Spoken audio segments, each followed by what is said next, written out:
আসসালামু আলাইকুম। বাংলাদেশ বিমান বাহিনী প্রধান কি বললেন জানলে আপনি অবশ্যই অবাক হবেন। চলুন আমরা জানার চেষ্টা করি।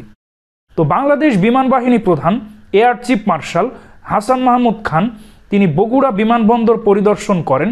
সেই সাথে সেখানে উপস্থিত ছিলেন বাংলাদেশ বিমান বাহিনীর উচ্চপদস্থ কর্মকর্তারা। বিমান বাহিনী প্রধান সাংবাদিকদের সামনে তার বক্তব্য তুলে ধরেন। সেখানে তিনি বলেন, অর্থ বরাদ্দ পেলে 1 বছরের মধ্যে বগুড়া বিমানবন্দরে বাণিজ্যিক ভিত্তিতে উড়োজাহাজ চলাচল সম্ভব। তিনি আরও বলেন, বাণিজ্যিক ভিত্তিতে বগুড়া বিমানবন্দরে উড়োজাহাজ চলাচলের জন্য রানওয়ে সম্প্রসারণ খুবই জরুরি।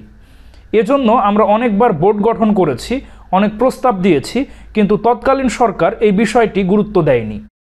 আমরা বগুড়া বিমানবন্দরে বাণিজ্যিক বিমান সেবা চালুর জন্য নতুন সরকারকে প্রস্তাব দেব।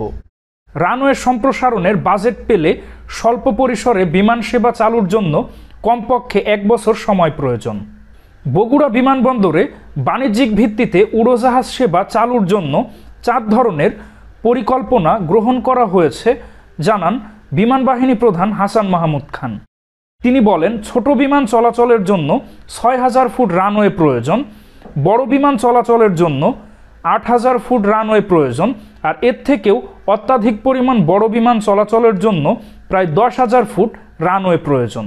কিন্তু বর্তমানে বগুড়া বিমানবন্দরে 4700 ফুট রানওয়ে রয়েছে। এতে ছোট বিমান কম তেল এবং কম যাত্রী নিয়ে উড়া সম্ভব। তবে পুরোদমে বগুড়া বিমানবন্দরে বাণিজ্যিকভাবে বিমান সেবা চালুর জন্য 1500 থেকে প্রায় 2000 ফুট রানওয়ে সম্প্রসারণ প্রয়োজন। এজন্য আমরা অন্তর্বর্তীকালীন সরকারের কাছে এই বগুড়া বিমানবন্দরের রানওয়ে সম্প্রসারণের জন্য প্রস্তাব দিব।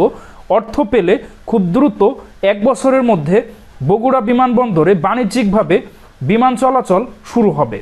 তো 90-এর দশকে যখন বিএনপি সরকার ক্ষমতায় ছিল, তখন এই বগুড়া বিমানবন্দর তৈরির কাজ শুরু হয়, যেটা 2000 সালের দিকে এর কাজ শেষ হয়।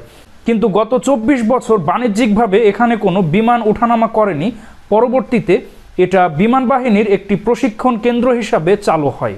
তো বর্তমানে বগুড়া বিমানবন্দরকে বাণিজ্যিকভাবে বিমান চলাচল চালুর জন্য বিমান বাহিনী প্রধান অন্তর্বর্তীকালীন সরকারকে প্রস্তাব দিবেন।